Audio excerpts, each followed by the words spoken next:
way scarier when you're front-facing camera. Oh, geez. Okay.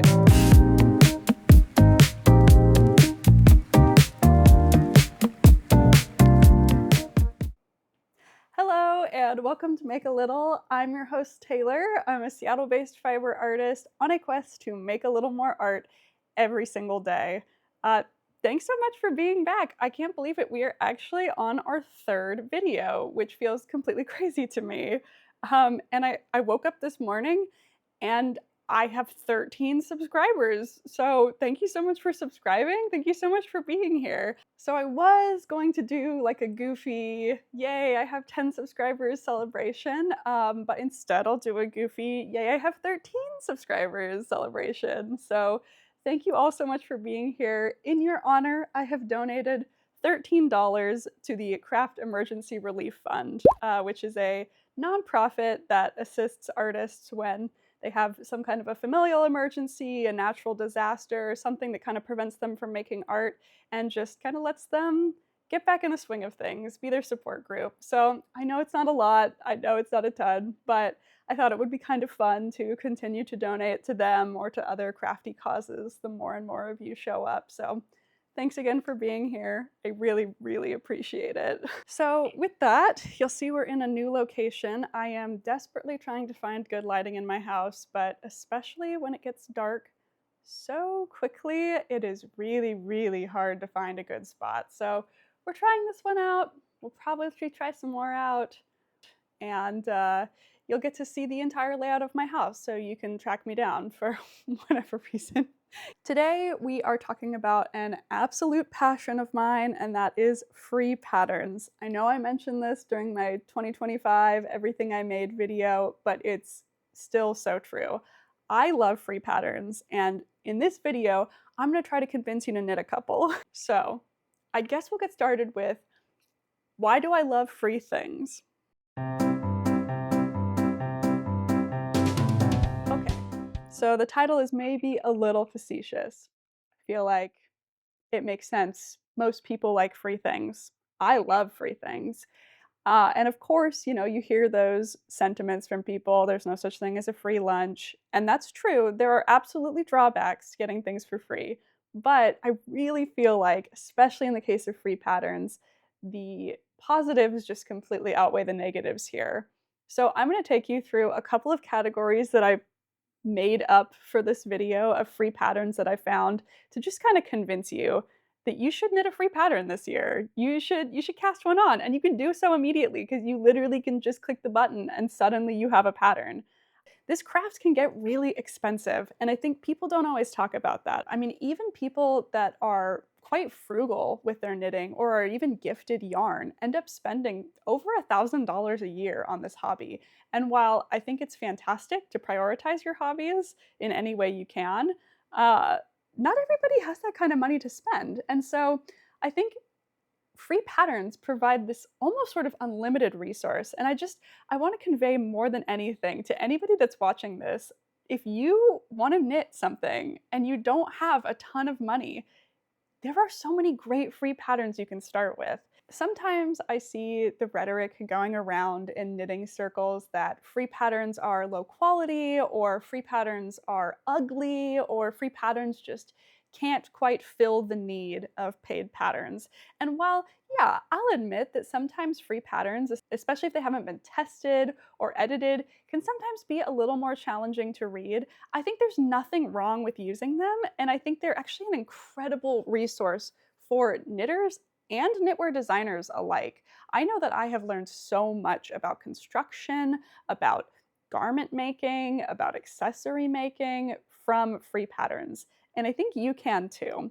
And so I want to take you through 15 free patterns that I found. Each one falls within one of three categories, and I just want to show you the wide world of free pattern knitting. This is not even close to a percentage of how many free knitting patterns there are out there. I mean, in my Ravelry alone, I think I've favorited over 1,000. And so I just want to take you through some of the ones I've identified as being particularly good and that I would love to cast on soon and that you should cast on soon. Because the barrier of entry is nothing. You could literally cast one of these on while listening to me talk about them. So with that, let's get started. Let's talk about free patterns. So my first category is all about patterns that are super trendy and also free. I think a lot of times free patterns get this kind of rap as being sort of old school or really basic, or just like somebody knit something really simple up and then just threw the pattern out for free. And there absolutely are free patterns like that. And to be perfectly honest, I kind of love them. We'll talk about at least one of them in this video. But free patterns can also be incredibly trendy. They can look like stuff you can buy in stores. And so for these 5, I'm actually going to talk about like what I would compare these to that you could go buy in a luxury store. So speaking of issues, this is Taylor from the future, and I just lost about an hour of footage. So round 2, I don't know. Nothing makes you feel crazier than talking to a wall for 40 minutes. But we're gonna try it again. Do you have my lipstick color, by the way? I feel like it really brings out my acne, so that's good. That's what I look for in a lipstick color. So for each pattern I talk about, I'm going to put on the screen a little bit of information, of course the pattern name and the designer so that you can look them up pretty easily, but I also want to make sure I put the yarn weight, the amount of yarn you need, and the sizes offered. So this pattern kind of feels like you're getting like a 2-for-1 as far as trendiness goes. So this, I feel like these like wool felted slippers have been really, really popular in the knitting world right now. Like I feel like there are so many patterns you can buy for these slippers, but there are also some that you can get for free. And this is one of them. These are the wool felted slippers by Isabel. Just Isabel, like Madonna. We love her. Of course, there are different design elements throughout all of the designs, and it's not to take away from any of the designers that are charging for their patterns, but to me, there's very little distinction between these and some of the other patterns that you can pay at least a couple bucks for. And then, on the other hand, you can also be trendy in sort of the like world at large, the non-knitting world, if you will. Bombas, I think, recently just came out with these slippers. And no shame to Bombas. I love Bombas. I'm a Bombas girl. But $50 to $70 for slippers is a little steep for me. So I love the fact that you could kind of make your own using a free pattern. And as long as you're using, 100% non-superwash wool, you can make yourself a pair of slippers. So I don't know what happened, but I feel like I woke up one day and everybody was talking about Baba. I'm not actually sure how you pronounce the name. Baba is what I'm going to call it. And I don't get it. I don't get it. I understand they are made of really nice materials and they're not bad sweaters. I love an oversized sweater. I mean, I'm wearing one right now, but I'm just not sure I totally understand the hype. To me, they read as very basic sweaters. But because they are very basic sweaters, there are so many free patterns that you could use to kind of dupe these sweaters. And I guess there's nothing wrong with a basic sweater. There's nothing wrong with a basic. I'm just not sure I want to pay $300 for one. But there are so many patterns out there that specifically dupe Babas, some of them even intentionally. There is a very classic free pattern that I think might even be called the Free Baba Sweater. I'll put it down in below. But there are so many patterns that kind of fit within that classy, classic, oversized, sophisticated sweater look. So I found one that I think really looks very similar to this Baba sweater that I found. They've only got like 4 or 5 form factors of sweaters, but this one seemed to be pretty popular and pretty classic. So even if I don't get the Baba hype, I think that there are so many ways you could make a very similar sweater. And so a pattern I wanted to highlight for this one is the Malmö sweater. And this is a pattern put out by Svartafärd. I've talked about Svartafärd before. They are a yarn brand. You'll see that at least a couple of the patterns that I talk about today are from yarn brands. And there are a couple of reasons for that. But the Malmö sweater to me just has a ton of the same features as the Baba sweater does. You know, when I look at the Baba sweater, what I see is a really wide neckline, slightly puffed sleeves, short little ribbing, and a very oversized fit. And I think the Malma has almost all of those features. Like the collar to me looks very similar. The ribbing on the ribbing on the cuffs is definitely a little longer, but that's very easy to modify. And this pattern comes in a ton of sizes. I think all the way from extra small to 4XL. So I think you could get that even more exaggerated, oversized fit by just knitting a size up, and you could kind of achieve that sort of Baba fit. But like I mentioned, I really do love free patterns from yarn brands, and I think one of the reasons for that is that they just have a little bit more infrastructure. Some of them even end up paying their designers to make patterns for them. Some of them do test knits, some of them do tech editing, and so it's usually a pretty good bet that most yarn brands are going to have pretty decent patterns on their page. I mean, after all, they want you to knit with their yarn, so it would serve them for their patterns to be pretty well written. And I think Svarte Ferret specifically has really cool patterns, and their patterns are usually quite well written, at least in my experience. This next one also probably could be like a bunch of different patterns. There are so many free scrunchie patterns in both knitting and crochet out there, but I really, really like this one because of how just like plush and large these scrunchies look. So this is the Sugar Puff XL scrunchie by Denisha Williams, and I just love like the size and shape of these scrunchies. They immediately kind of called into my mind the sort of luxury runway designer big scrunchies. And I found this one by Miu Miu, which is actually a crocheted piece, but I think the vision kind of comes across with it, right? It would be so easy to modify this pattern to be scrappier, so it could kind of give that more Miu Miu effect. But I love how large it is, how it kind of looks when it's been twisted around. And you can even see like in the photo for the pattern, like how big these are in comparison to a hand, how thick they are. They just look really, really nice.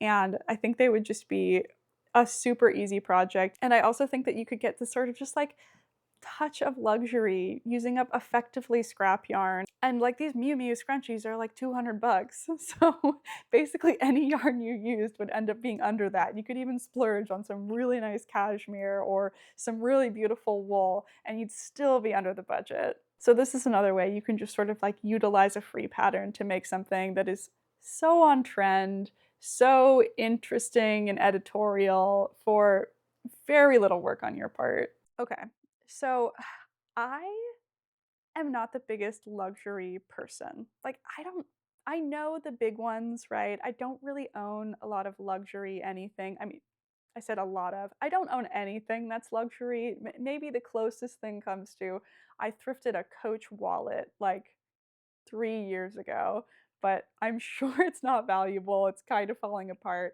I just liked it because it was red and it looked like it might have been made of leather. But all that to say, I don't know a ton of the luxury brands. And so most of my exposure to luxury comes from Pinterest. And it's almost exclusively knitwear because I'm just very interested in knitwear. And so when I saw this piece by Bogner, something clicked in my mind because the first thing I thought when I saw this was, oh my god, I have a free pattern that looks so similar to this. And I think you can see on the slide, I think I did a pretty good job. This is the Cillian Jumper by House of Yarn, another yarn brand. And I think it's uncanny the way that these two patterns look. I mean, you can see they've both got the kind of funnel neck. Specifically the pattern right underneath the neckline looks so similar to me, and then it's got that same sort of zigzag stripe pattern. The Cillian has a couple of additional elements. You know, they've got the sleeve motifs and also the contrast ribbing around the bottom of the sweater. But you could just remove those, and I swear to God, you would have basically the same sweater.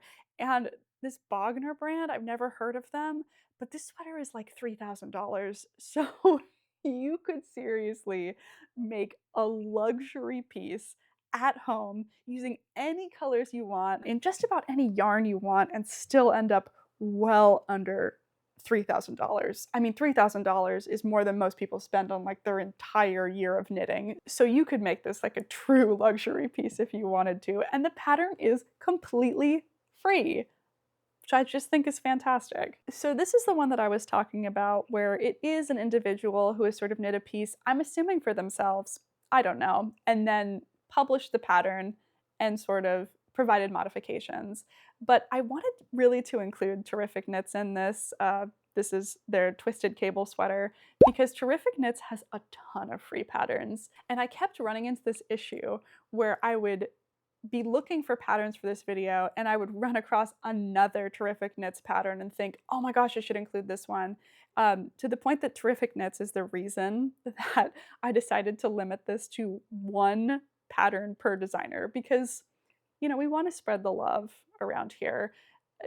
And I will say the rule gets slightly broken because there are a couple of patterns from the same yarn brands, but you'll see they are different designers. So I didn't just want to have a video of, you know, 10 free Terrific Knits patterns, but they have so many. And I think their pieces are really cool and oftentimes have that like kind of luxury look to them.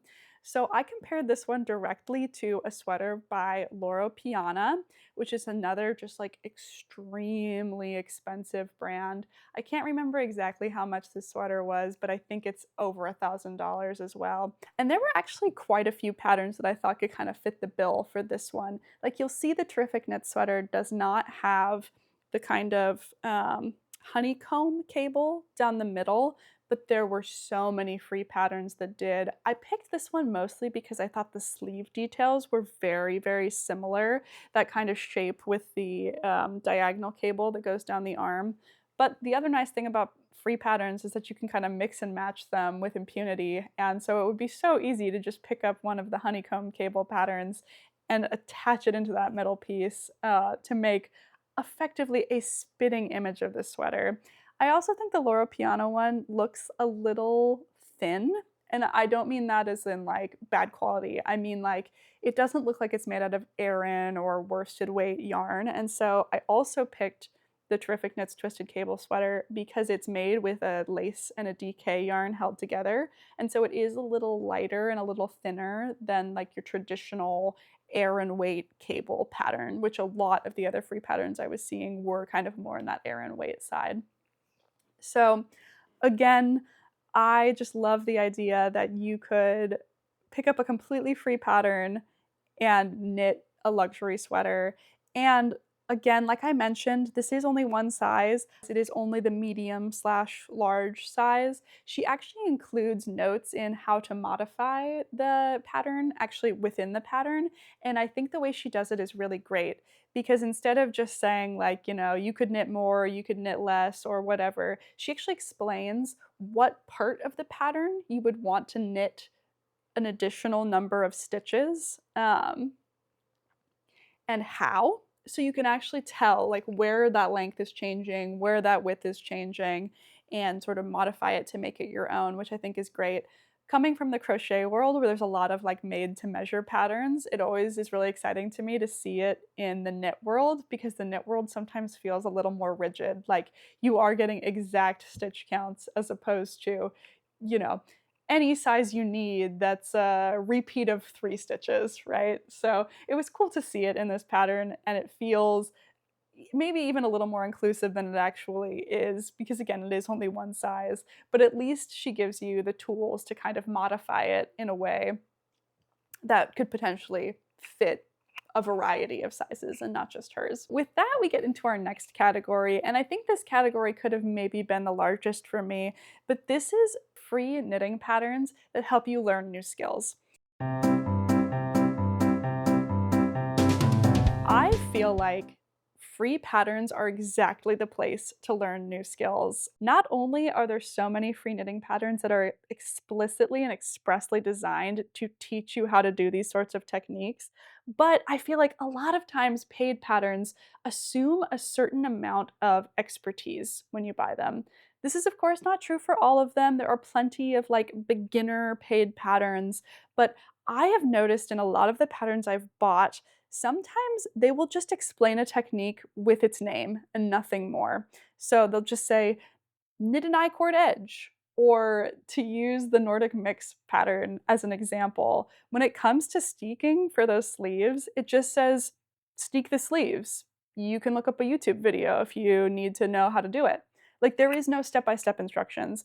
And in a lot of ways that makes sense to me, right? Because you don't need to see a steeking guide for every single pattern you buy for steeking. Like once you've steeked once, or in my case at least twice, but once you've steeked at least twice, I think you generally know what you're supposed to do. But it can feel really intimidating when you have spent, $12 on a pattern and you get to a step and it just says, do this thing that you've maybe never done before. And now you've spent so much time and effort making this piece. And on top of it, you've spent the money on the pattern that you don't want to just like use the garment as a guinea pig, or at least it feels really hard to me to do that. So I think that free patterns are perfect for kind of teaching you those skills. And while they're not always like full-size garments or full-size sweaters, I didn't include any patterns like this in this presentation, but there are a ton where it's like, let me take you through knitting a swatch or knitting a pot holder, and I think that's a great way to learn as well too. But I think there's a middle ground there where you can learn new skills, come out with a really cool product, and not have it be like extremely long so you're getting frustrated with these new techniques you're learning. So you'll see that this category skews a little bit more towards accessories, and that's mostly because I just find if I'm learning a new skill, like having to do it for the entirety of a sweater can sometimes be really, really frustrating.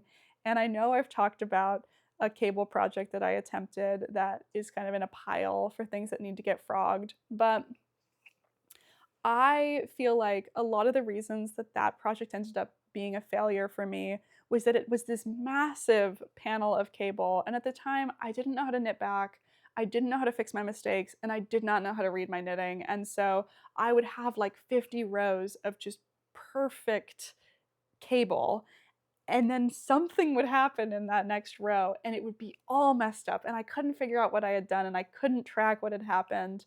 And there were a lot of reasons why that pattern was not a good idea for a beginner. A big one being that the cables weren't actually charted, they were just written out. And so there were a lot of reasons why that one was going to be challenging. But I find that free patterns that are a little smaller, a little more compact, are just that perfect amount of teaching you how to do something without you getting so completely frustrated if you screw it up in between.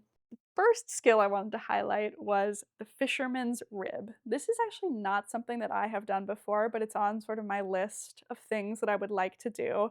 And this is the double fisherman's beanie by Martha Lamb. And that's because it's fisherman's rib and it's a fisherman's hat. And yes, it's a fisherman's hat. I feel like I am from Seattle, so I feel like I kind of need to go on a rant here, but there is a reason for these hats. I know people love to make fun of them because they don't cover your ears, but you don't want your ears to be covered when you're fishing. Trust me on that, okay? And do they make you look a little stupid if you're just walking around town in them? Yes. Okay. Yes, I admit that. But there's a reason. There's a reason, okay? It's a fisherman's hat. It's a very specific thing. So this is a fisherman's hat pattern that does have fisherman's rib, hence the double fisherman's rib. And this is a pattern by Martha Lamb. Again, I just like that this is a very small project. Like you can do all over fisherman's rib, but it's not going to take you forever and you're going to get into kind of the flow of learning how to do it, but you're not going to be so frustrated at having to knit an entire sweater out of fisherman's rib. So I feel like this hits that sort of perfect sweet spot. By the time you're done, I think you'll know how to do it. You'll have learned the skill, but you're not spending so much time doing it. The next pattern is actually a baby blanket. This is the Curve Fragment by Karen Lauger, and this is for the skill of double knitting. I am also intimidated by double knitting. I have seen a ton of pieces that kind of use like that double knitting button band or like those really beautiful graphic scarves where it's like Star Wars characters and Stardew Valley characters, all in double knitting so that back and front, you know, they look the same.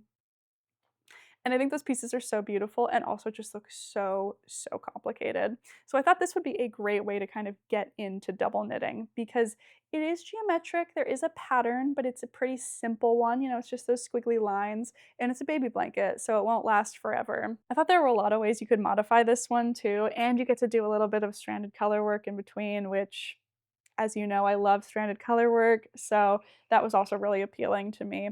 But I think this would be a great way to kind of tackle the task of double knitting and really figure out how it works. I spend a ton of time looking at patterns and collating patterns and putting patterns into folders in Ravelry. I have such an extensive Ravelry favorites page. And so I was shocked when I was sort of looking for other patterns while making this video that I had never seen this pattern before.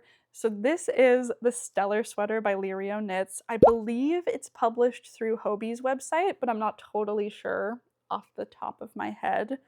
Um, and this pattern is for the technique of duplicate stitch. If you saw my 2026 knitting plans, you know that I am on a quest to learn how to duplicate stitch. And in fact, I'm going to be doing like a ton of duplicate stitching in Laura Delgard's Planet sweater. I got a kit from my mom, and so now I'm like committed, like I have to knit this sweater, and I'm also scared of duplicate stitch. So this to me seemed like a really nice pattern to kind of get you used to doing it in a way that feels a little less overwhelming than something like the Planet sweater that is like entire sleeves of new graphics and things.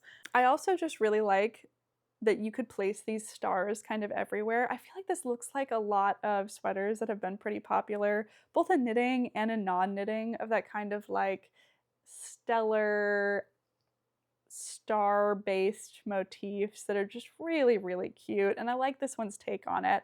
I like the way the designer placed the stars, but you just have so much freedom. I mean, you could just do them across the front, you could do a single star, you could really put these stars anywhere. And I think that's so cool for a duplicate stitch pattern because you could really learn about placement while you do it in a way that's not like make or break, like, oh, I'm off by a couple of stitches and so it looks bad. Like I don't think that there's any way you could make this sweater look bad based on the star placement. So I thought it would be such a cool way to learn how to duplicate stitch and just kind of make a piece your own. So in contrast to the Stellar Sweater, this vest has been in my favorites for a very long time. I think the day it was published on Ravelry, whoop, right into my folder because I love this piece. This is the Quite Contrary Colorwork vest, and this is by Sylvia Watts Cherry. I think this might also be published by Hobie, which is why I think I maybe have a couple of duplicate yarn brands for these patterns, but not designers. They are different designers. And this piece is so cool. I think it came out in a collaboration between Pom Pom, which is like a knitting quarterly magazine, and Hobie. Um, and like everything that came out of it is free and is so cute. Like I think I favorited every single thing out of this collection because it was so fun. It's so colorful, it's so funky. But this is for the skill of intarsia colorwork. And I like this as a piece for learning intarsia colorwork because it's not like it's a single graphic in the middle, or I think, yeah, you could get some experience with intarsia, but you would only really be using the skills like just right around the edge of one piece.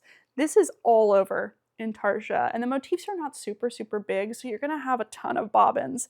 And while that does seem kind of overwhelming, I think by the time you finish this piece, you would like have it down. Like you would understand how intarsia works. And because the motifs are always the same, you're gonna kind of be doing the same things over and over again, right? You're gonna get that muscle memory. So in my mind, again, I haven't knit this pattern, but in my mind, this would be such a great way to learn intarsia because you would be striking that balance between there's enough here for me to actually learn the skill, but there's not so much of it that I'm getting like frustrated and wanting to give up. And I love everything about this pattern. I love the colors the designer picked. I think the model they picked was amazing. I love this piece, and I think it would be so cool to knit it up. This is also offered in 9 different sizes, that appear to fit, like, a very large variety of sizes, which I think is so awesome, and again, just, like, a really cool statement piece that you could do for completely free and while also learning about a really awesome colorwork skill. The final skill that I wanted to highlight is I-cord edging. I knit my first I-cord last year, and it was just like a tiny, tiny little piece on top of a beret, so it really wasn't enough for me to understand, like, whether or not I liked it or whether or not I was good at it. Like, I could kind of fudge it, and nobody could really tell. But I think I-cord edging makes knit pieces look so nice, and I thought this was a perfect pattern for trying to get into some of that I-cord edging. So this is the Walk the Line top by Shanna K. Salmon, and I really like this piece because it's a pretty small piece of knitwear, right? It's just like a tank top, but every single edge is I-cord, and I think even the straps are I-cord. And so again, you're gonna be getting quite a bit of I-cord practice. I also just think I was super drawn to this pattern because the color the designer picked for the photos is so pretty. I mean, I love orange, if you can't tell, and so it's so cool to see people knitting and repping orange. This also is a pattern that comes in so many different sizes, all the way from extra small to 5XL, so it could really fit just about any body type. So it's super size inclusive, which is so awesome, especially for a free pattern. And I just think this would be a really good way to kind of dip your toes into I-cord and end up with a piece that looks really, really pretty. So we're now at the last category of free knits that I came up with for this video. And this is probably my favorite category, but it's a little wacky and it's just, let your imagination run wild. I've tried to articulate this, like what it is that I feel when I think about free patterns, but part of it is just like the free exchange of a free pattern. When you put a free pattern out into the world, there is a sort of spirit that comes with that of, I want to share something with the knitting world with anybody who wants it about what I've learned or about what I know or what I've designed. And to me, that kind of spirit that comes with publishing free knitting patterns inspires me to design, to innovate, to do more, and to use patterns as kind of like a jumping off point. And so that's what these last 5 patterns are. They're patterns that when I see them, I'm just sort of inspired. I think, oh, I could do it like this way, or I could do it with these colors, or I could use this as a component to make something so much bigger or so different. And I think with free patterns, at least for me, the mental block of, I'm taking somebody else's work and making it my own becomes a lot less because I know that the designer intended for me to use this pattern however I saw fit. That's why they gave it to the world for free. I want to make sure that everything I say in this video doesn't come across as me discouraging you from using paid patterns or for like saying that designers shouldn't charge for their work. Like, I think everybody should be compensated for their work. And I think buying patterns are great ways to support designers, even if you aren't necessarily going to knit the pieces even.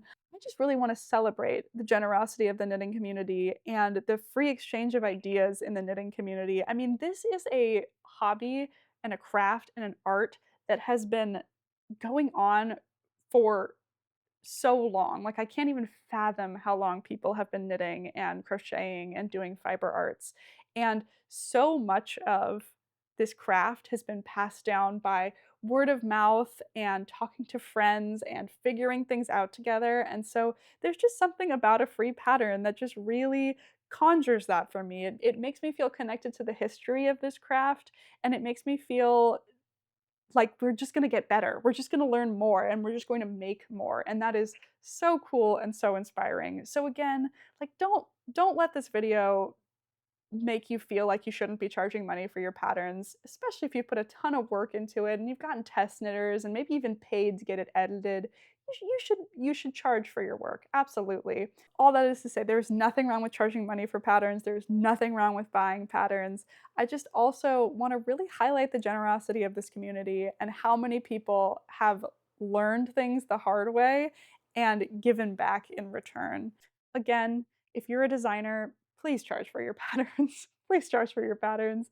But if you find yourself wanting to kind of just put something out there that maybe doesn't have as much tech editing or as much testing, put it out for free. I think that so many people get so much benefit from free patterns, and it's so fun to see sometimes when designers are a little less constrained by the need to put out a perfect pattern, that they put out some really cool, fun stuff. And so, all that said, that's just for me to transition into maybe my favorite category of this video this time, which is just patterns that let your imagination run wild, patterns that I see and I think, I want to knit that and I want to do it like this, or I think I could modify this in some sort of a way and achieve what it is that I want to do.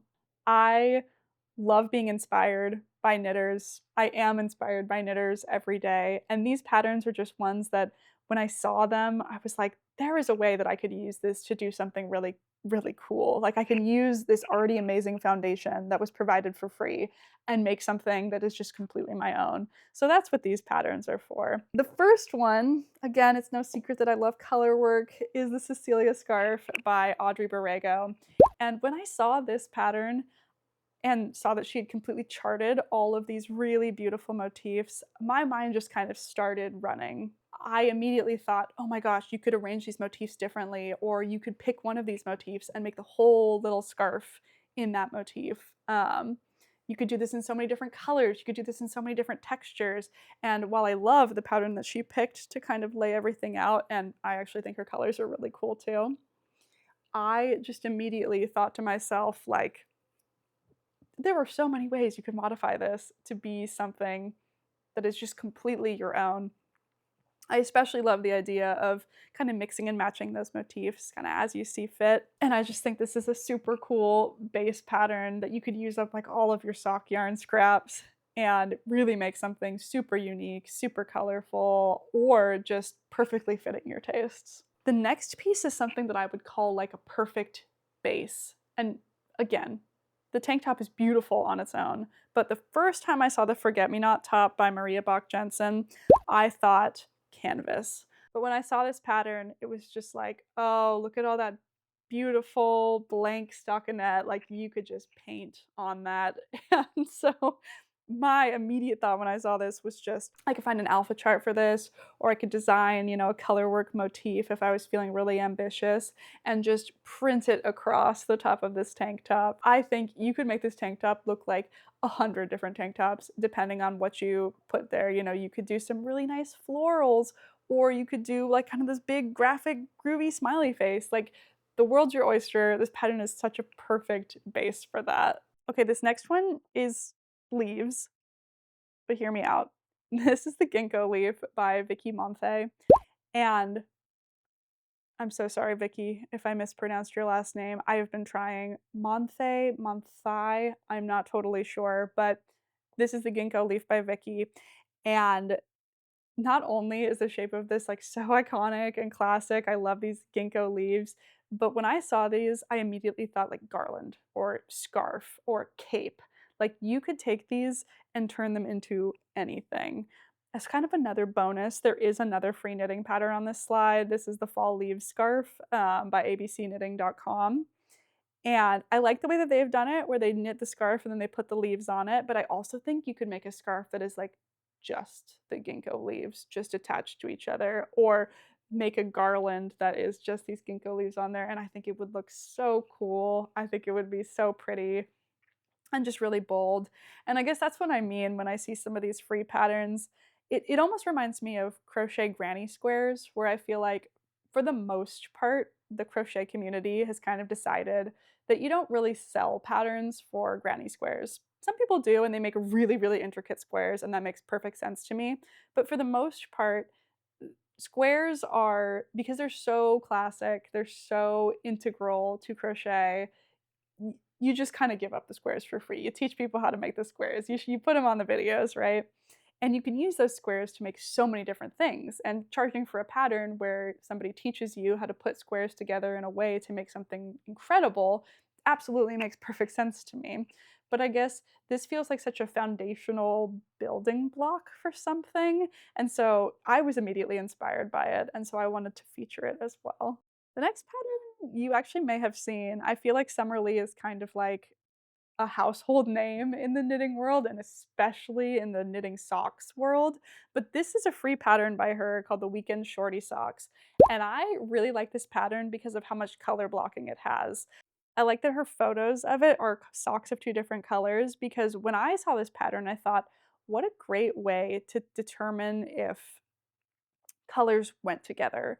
Because I feel like I see a lot of discourse in the knitting world about colors that go together and how can you tell if two colors are going to look nice together. And you can always hold them next to each other in the ball, but it doesn't quite do the same thing. You could always knit them into a swatch, but then you just have a swatch laying around and you might end up unraveling that swatch.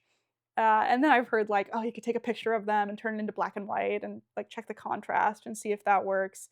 But I personally haven't just had a lot of success with that technique. And so I thought, what a better way to kind of do that color testing on a really small project that's already sort of built to feature color and specifically feature color in like different sizes. Like you can see there's bigger stripes of color, the heel is all one color, the toe is divided into multiple colors. And so you could really see how the colors interact with each other and have an awesome pair of socks with it at the end. So I really like the idea of this project for just kind of like testing out some color patterns, trying some colors you maybe wouldn't have tried, and hopefully finding some color combinations that you really like without having to like really commit to, something that's, I don't know, green and orange, for example. Okay, the last pattern's just goofy. I just saw this pattern and I thought it was so funny that I had to put it in. This is the Dr. Zoidberg by Kate Quinn. And yes, it is just Dr. Zoidberg from Futurama as a balaclava and lobster pinchy gloves, which is such a nice touch. I think I just wanted to include this not only because it's fun and it's funny, and who knows, somebody in my audience might be like, I love that, I want to knit that right now. But I think it's just because I love this craft. I, of course, take my knitting seriously. I do it almost every day. But I also feel like this hobby is just fun. It's knitting. It doesn't have to be that serious. You don't have to take it that seriously. And I love designers that put out something just absolutely crazy. And I feel like a lot of free patterns are sometimes designers realizing nobody's going to pay for this, but I love this and I just want to put it out in the world. And that sort of a spirit, I mean, I absolutely love. Like, I love people that come up with art that is completely untouched by like the societal expectations of what good art is or what it's supposed to look like. And this is just so fun. It made me laugh. I kind of want to be Dr. Zoidberg for Halloween now. And I just want it, it's almost for me to remind myself that it's knitting. It's fun. You don't have to take it that seriously. And you can just have fun with knitting. You can just knit things purely for the joy of it. And so that is the Dr. Zoidberg by Kate Quinn. So that ends my free pattern roundup. I had so much fun putting this together, and I actually think it would be really fun to do this like once a quarter or maybe even once a month if people really like it, once a season, something. Because there were just so many free patterns out there. Like I mentioned, I think I have like 1,000 saved on Ravelry, more than 1,000. And things still slip past me. I still miss free patterns all the time and discover them like weeks or months later. And so I love the idea of just highlighting a couple that you could literally cast on right now that I just think look particularly fantastic. So let me know if you liked this video, and if you did, I will make more just like it. Because again, I love free patterns and I want to share them with everybody that I can. With that, I'll just do a little bit of housekeeping, I guess. I was really hoping I was going to get the Nordic sweater, the Nordic mix sweater project vlog out this week, but unfortunately, I did not. Work has been so crazy. It is only Thursday and I've already worked like 46 hours. So It didn't happen, but it's close. I'm really hoping to get that one out next week before I leave on my trip, and then I will be abroad for 3 weeks. I will not be putting out a video during that time because I won't have access to a computer. Thank God. And, but I'll still, I'll post on the Instagram at least a little bit. You can find me on Instagram at make_a_little if you want to follow along there. And I might try my hand at making some shorts. I'm not sure how successful I'll be at it, but I can't wait to sort of follow up with you guys after I come back when I'll show you all my acquisitions and talk about the trip. And I think that will be super fun. This is the first vacation that I've taken since 2017. So it feels like a really big deal. I'm turning 30. So at least I'll be turning 30 in Osaka. But thanks so much for watching. I'll do the whole YouTuber spiel now, I guess. If you liked this video, please give it a like, hit subscribe, and leave a comment down below. It really helps the channel. I say as if I know that. And with that, I hope you have a great evening, or a great morning, or a great afternoon, or wherever you may be, and I'll see you next time.